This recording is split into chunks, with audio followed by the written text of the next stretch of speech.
Rogers.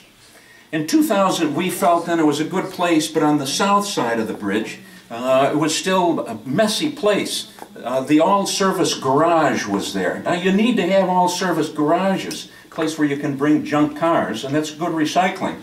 But it doesn't have to be along the river. That does not have to be a riverside location. And so we kept arguing. Sylvan Island is kind of a diamond in the rough. We've got to get rid of that spot.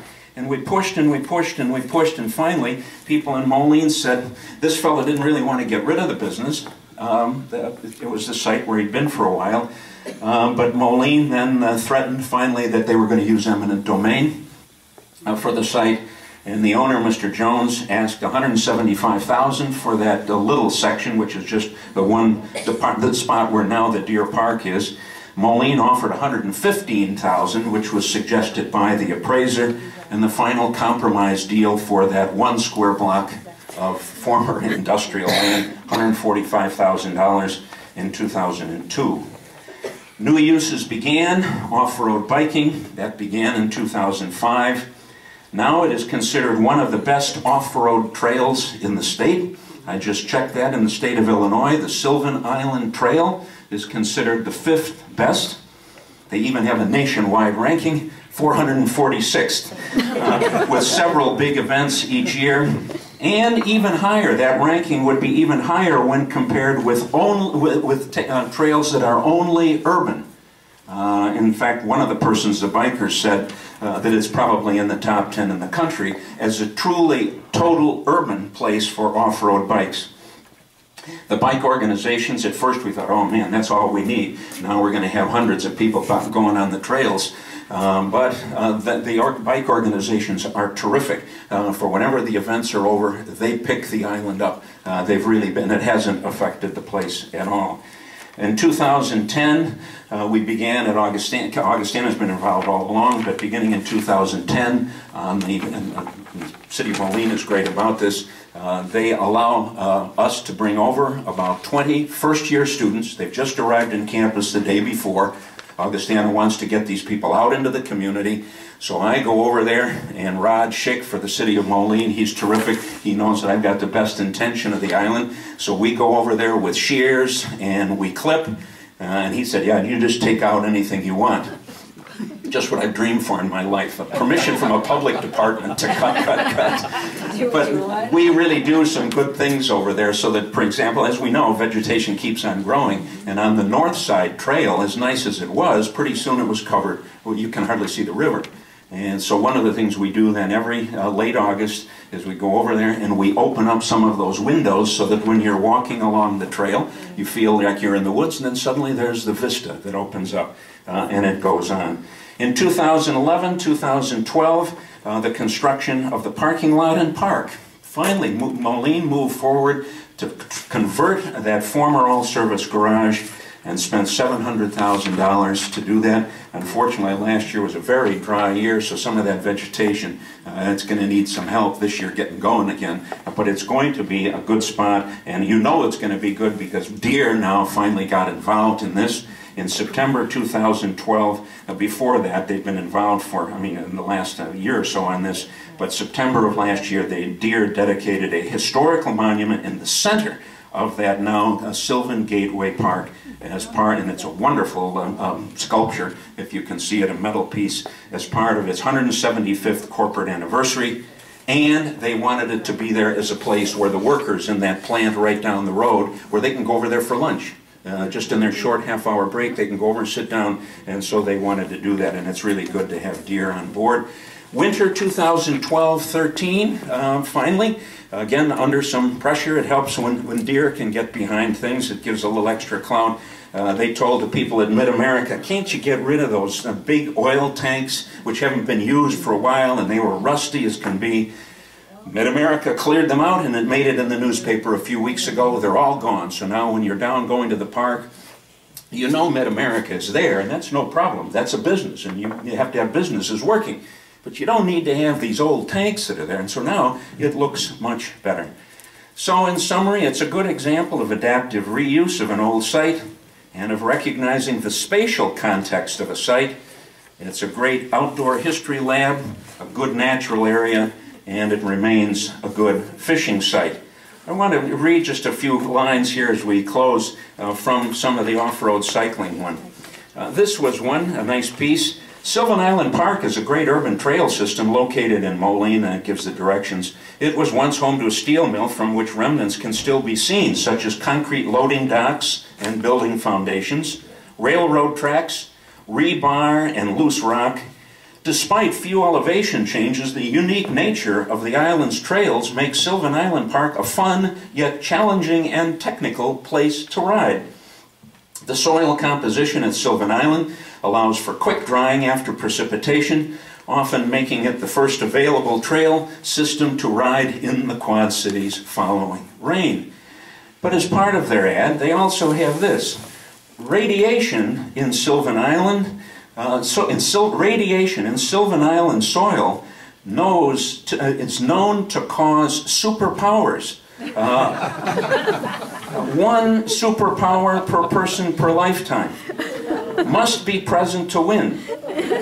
Power not guaranteed to attract the opposite sex or be useful in any way.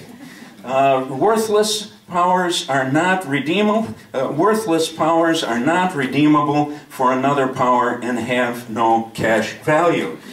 And that's how they're advertising the island. There are some people who have blogged into this thing. I've been riding this island affectionately known as Injury Island because everyone's known that's ridden the island has gotten hurt. There is some technical stuff that you need to be very alert with. The trails are pretty obvious after riding the park a few times. It is very scenic 12 months of the year. Spring is good for mushroom hunting. Summer is good for nasty gnats and bugs. Fall is great for the colors. Winter is good for cross-country skiing and eagle observation. Check this park out and wash yourself off with the beer from the bullpen. That's another blog that somebody has sent in, and another one.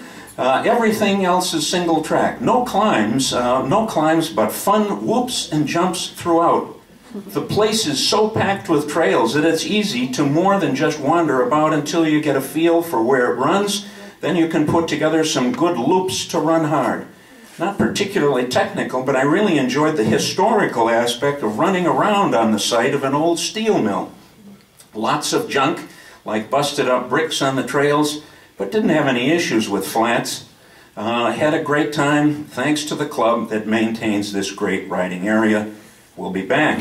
And lastly, just rode there today again. If you live in the Quad Cities and have not ridden here, you are on crack.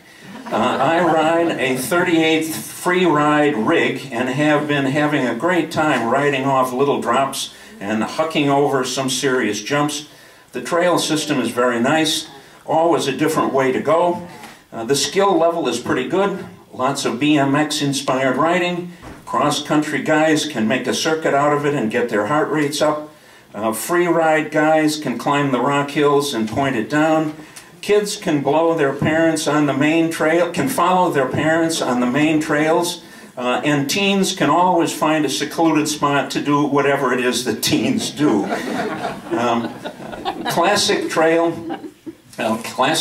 fun. If you do ride there, make sure you pick up any trash you might find. Makes it nicer for the next guy. Props to the locals for keeping it fresh. So it's quite a sight. It's been the feature of a story in River Magazine. It is also something now, and this is the last good point in actually meeting tomorrow to move this idea forward. We're proposing, I brought this up idea, and Laura Durham from Moline is thinking about it, to call that whole area the Sylvan Environmental Demonstration Area.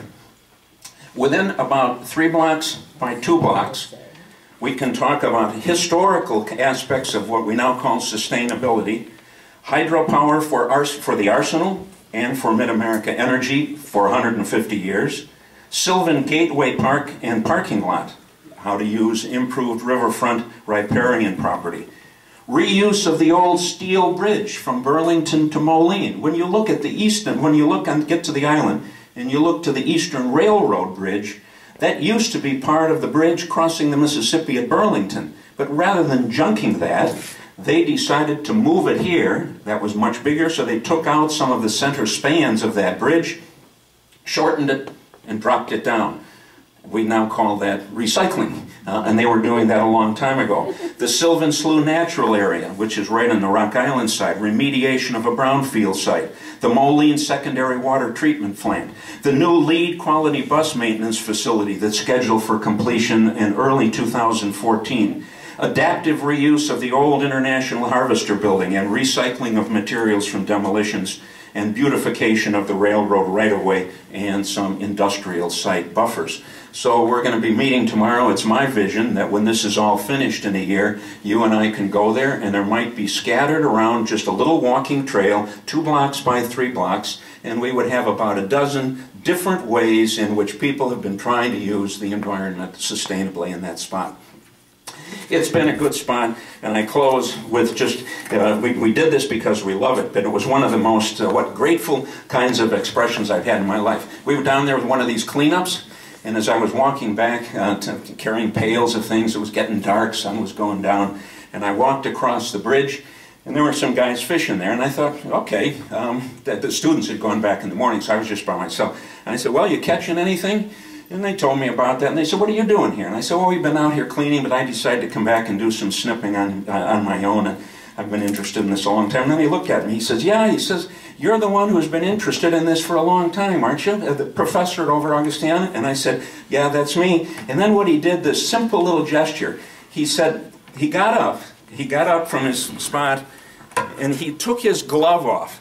And he said, I just want to shake your hand and say thanks. And I thought, that's one, he didn't have to take, I'm just Norm, that's all. And he didn't have to take his gloves off. But to him, the fact that this was such a good place to fish, I just want to say thanks for what you and the others have been done. So that's Sylvan Island.